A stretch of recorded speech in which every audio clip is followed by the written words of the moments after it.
Hi guys, for today's video, kakain tayo ng isang kalderong kanin. Ito po yung aming okay siya.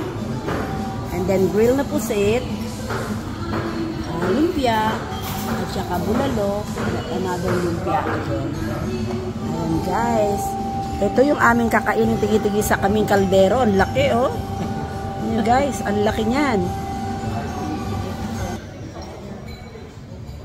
Para ikaw ang susunod. Maglilibre sa amin.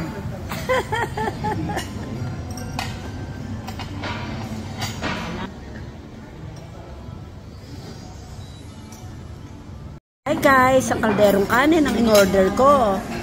Look at this.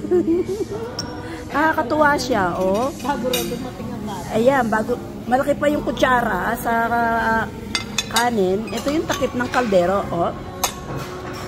Yan. Kala ka naman, malaking kaldero. Ito. Ini-expect ko, isang... Alam mo yung isang malaking ano pa. Oo. Nakakasilaki yan.